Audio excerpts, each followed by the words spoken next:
Hello students, welcome to my online class. आज मैं जो टॉपिक कवर करने जा रहा हूँ वो है कॉन्ग्रुएंट ट्रायंगल्स। आपका जो चैप्टर है ट्रायंगल्स, उसमें एक शब्द आता है कॉन्ग्रुएंट। इसको समझना बहुत ज़रूरी है। जब आप थ्योरम प्रूफ करते हो तो आपको ये मालूम होना चाहिए कि कॉन्ग्रुएंट अगर कहीं पे यूज़ हो रहा है तो उसका एक्चुअली अर्थ क्या है, क्यों हम यूज़ करें कॉन्ग्रुएंट। तो यहाँ पे आपको करना क्या है, जैसे आप देखेंगे यहाँ पे मैं एक शेप तैयार कर रहा हूँ।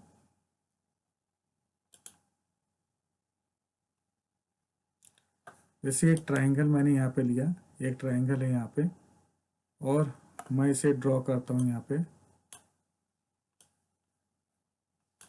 ठीक है, ये एक ट्रायंगल है और एक ये मैंने ट्रायंगल ड्रा किया है। ठीक है, मैं अगर आपसे पूछूं क्या ये दोनों ट्रायंगल्स कॉन्ग्रुएंट हैं, ये जो दोनों ट्रायंगल्स है क्या कॉन्ग्रुएंट हैं, तो सबसे पहले आपको ये पता तो होना चाहिए कि कॉन्ग्रुएंट शब्द में जो इस्तेमाल कर रहा हूँ वो है क्या एक्चुअली। जो मैथमेटिक्स में आप जो कॉन्ग्रुएंट का इस्तेमाल कर रहे हो वो है क्या। तो जिन बच्चों ने पहले से पढ़ा है उनके लिए तो यह आसान है। जिनको नहीं मालूम है वे जब भी किसी थ्योरम को सॉल्व करने चलेंगे तो सबसे पहले उनके दिमाग में यह कॉन्ग्रुएंट है क्या। तो कॉन्ग्रुएंट को हिंदी में बोलते हैं सर्वांशम। और सर्वांशम का मतलब होता है सर्व माने सभी, अंग माने साइड्स, और सम माने समान। ऐसे कोई भी आकृति, दो आकृतियां, दो से अधिक आकृतियां जिनके सभी अंग समान होते हैं वो सर्वांशम कहलाते हैं। ठीक है, यानी कॉन्ग्रुएंट कहलाते हैं। वो चाहे सर्किल हो, ट्रायंगल्स हो, रेक्टेंगल्स हो या स्क्वायर हो। जैसे सपोज करो ये एक ट्रायंगल है जो आप देख रहे हैं। ठीक है, अगर मैं इसे कॉपी कर दूं, ठीक है, इसे कॉपी कर लूं,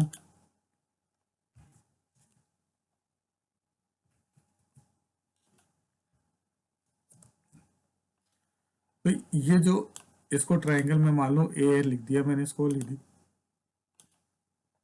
ये है ए ट्रायंगल। ठीक है ना, और ये है बी, और ये है सी ट्रायंगल। तो अगर हम देखें तो इस ट्रायंगल को अगर हम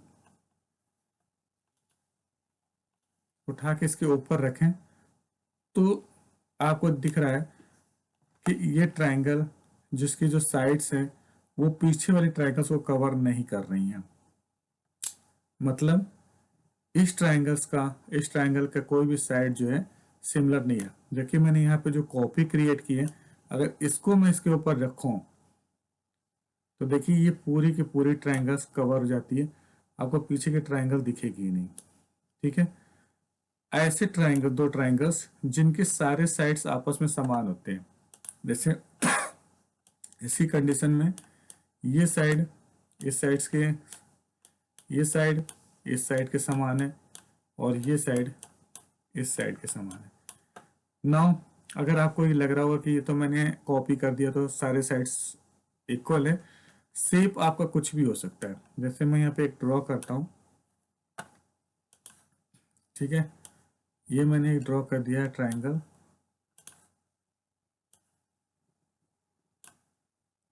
अब ठीक इसी साइज का अगर मैं दूसरा जो है, अब इस इन दोनों ट्रायंगल्स का अगर हम मैच करते हैं, जैसे ऊपर के तीन ट्रायंगल्स हैं और ये ट्रायंगल है, तो ये सर्वांगसम नहीं है।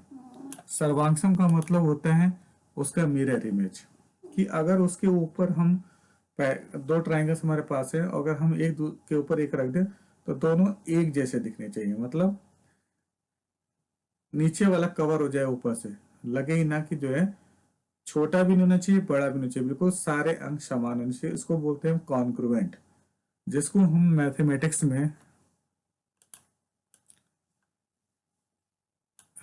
इस साइन के साथ लिखते हैं।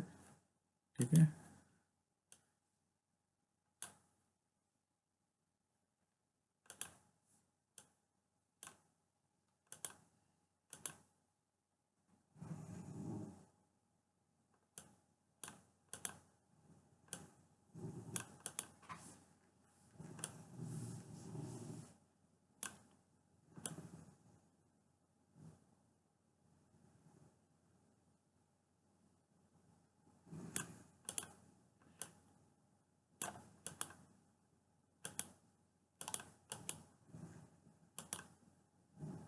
ठीक है,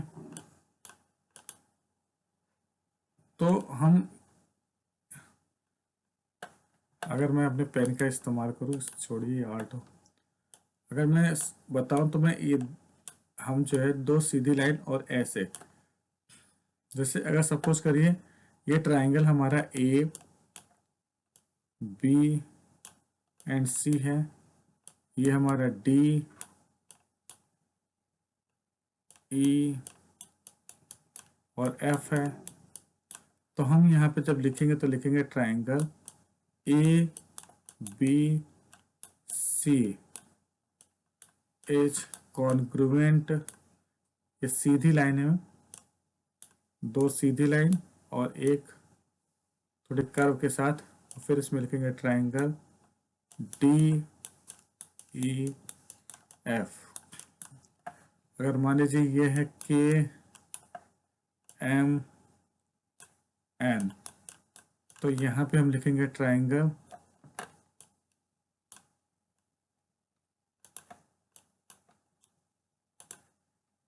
यहाँ हम लिखेंगे triangle A B and C is not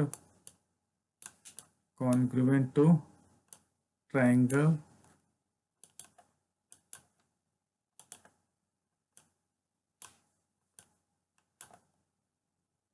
K M and N।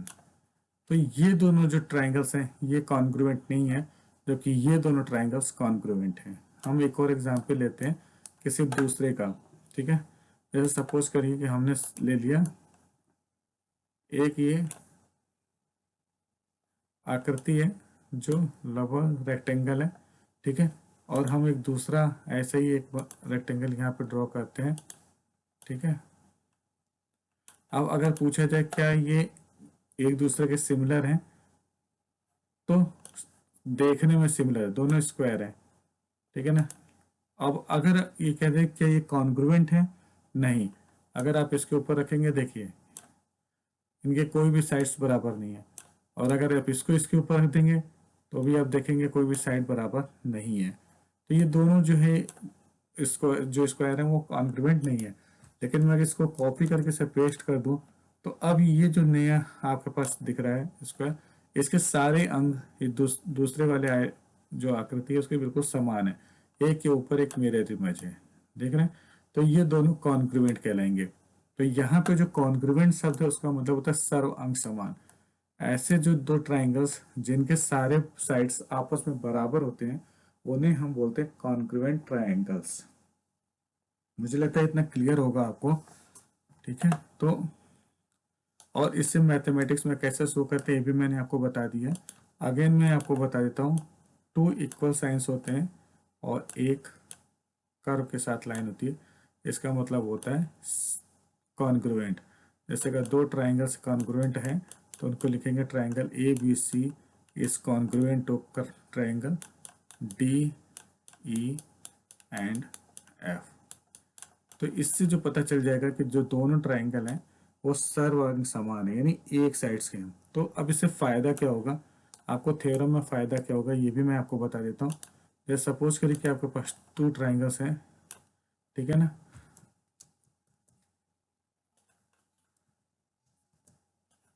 ये दो ट्राइंगल हैं जो सिमिलर सारे साइड्स जिनके सेम है, तो इनमें क्या होता है कि जब आप थ्योरम सॉल्व करते हो, ठीक है ना, तो उसमें अब मान लीजिए ट्राइंगल है और आपने किसी थ्योरम में सिद्ध कर दिया कि जो है दो ट्राइंगल जिनके सारे अंग समान हैं, तो अब उसमें क्या होगा कि यहाँ पे आप ये बता सकते हैं कि इफ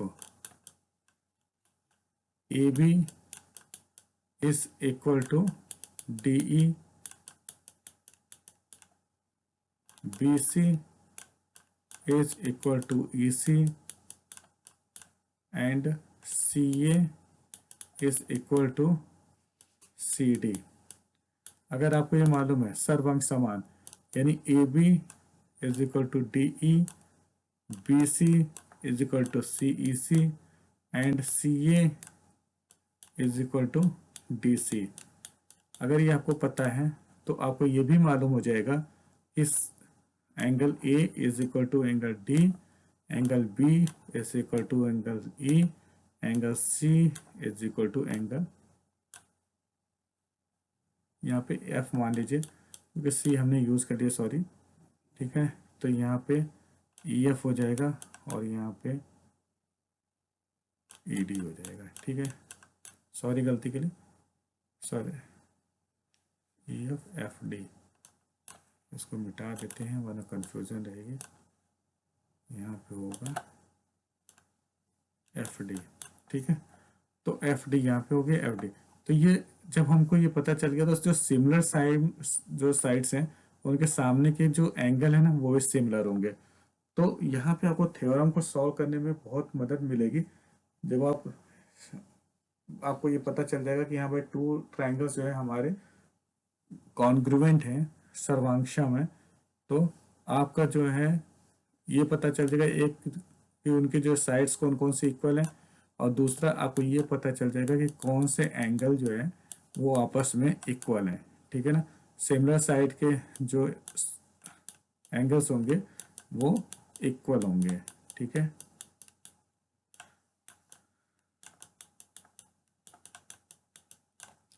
तो यहाँ पे आपको दो चीज़ें पता चल गई, साइड्स कौन से इक्वल हैं और एंगल कौन से इक्वल हैं। तो आपको थ्योरम प्रूफ करने में यहाँ पे आसानी होगी यदि आपने दो ट्राइंगल्स को कॉन्ग्रुएंट सिद्ध कर दिया। तो अगर आपने कॉन्ग्रुएंट प्रूफ कर दिया तो आप ये भी बता सकते हैं कौन से दो साइड सिमिलर हैं और कौन से एंगल आपस में सिमिलर हैं। एक छोटी सी चीज़ और यहाँ पे शेयर करेंगे, हमेशा याद रखिएगा ट्राइंगल्स के तीनों एंगल का जो योग होता है वो 180 होता है। मुझे पता है आपको पता होगा ये, लेकिन फिर भी मैं यहाँ पे बता देता हूँ कि अगर किसी भी ट्राइंगल्स के तीनों एंगल को हम जोड़ दें तो उसका योग जो है, उसका सम, उसका जोड़, वो हमेशा 180 डिग्री होता है, ठीक है ना।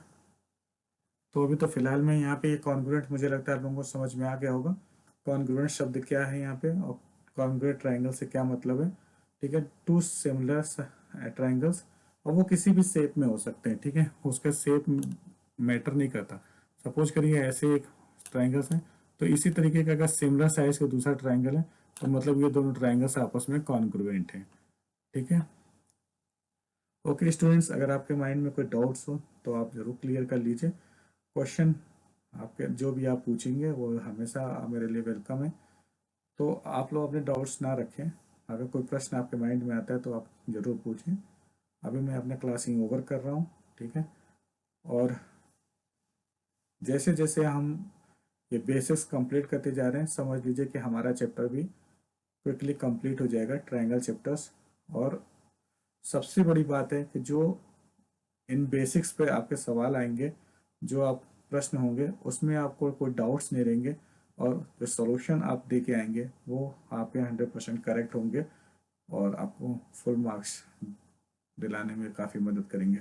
आशा करता हूँ कि मेरे द्वारा ये जो प्रयत्न किया जा रहा है वो आपके लिए कारगर साबित होगा, आपके लिए सफल सिद्ध होगा, ठीक है। डाउट्स आप क्लियर करते रहें। मैं अपना वीडियो यहीं पे ख़त्म करूँ। धन्यवाद।